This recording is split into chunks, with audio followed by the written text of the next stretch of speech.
আছে বোর কাছে একটা, পুতুলপুর কাছে একটা, জিয়ের কাছে একটা, পুতুল কাছে একটা, বাবার কাছে একটা, আছে না ভাই? এমন আমার পরিবার আছে, 10 জন পরিবেশ, 10 জন সদস্য, 10 জনের 10টা মোবাইল আছে না ভাই? আছে। আল্লাহ পাক আমাদেরকে হেফাজত করো। এটা করবেন না। শুধুমাত্র একজনের কাছে মোবাইল দেখবো, হয়তো শাশুড়ির কাছে থাকবে, শ্বশুর তো বাড়ি গেছে বা শাশুড়িকে থাকবে, দেখতে পারে।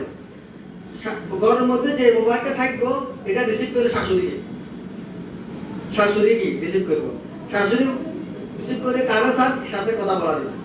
আর কেউ তারা ঘরের ব্যবস্থা রাখবেন না। ধরলে মোবাইল ধরলে রিসিভ করলে বন্ধ করে দেন, আপনার শিখিয়ে আল্লাহ আমাদের বলা যায়। বহুত মারা আছে, ছেলে বাদ কাঁদ না, ছেলে কথা শুনেন না, তো মোবাইলের মধ্যে কারো ছবি গেছে না, কারো ছবি দেখা যায় কেনা গাড়ি আর খানা খাওয়া। আল্লাহ আমাদের এগুলো আমরা মাথা রাখি না, এগুলো মাথা রাখিয়ে সামনে কথা পারে না। দেখবেন সন্তান দুনিয়ার দিক দিয়ে, আখেরাতের দিক দিয়ে, এলেমের দিক দিয়ে, আমলের দিক দিয়ে উন্নতি হবে ইনশাআল্লাহ।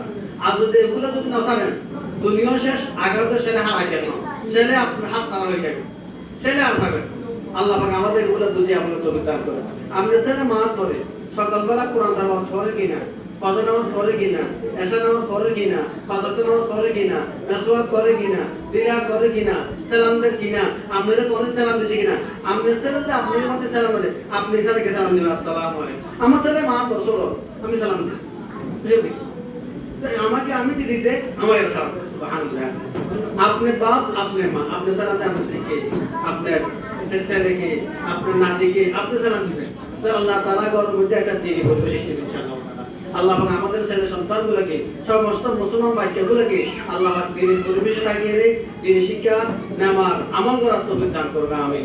ওয়া আখিরু দাওয়ানা আলহামদুলিল্লাহি রাব্বিল আলামিন। আসসালামু আলাইকুম।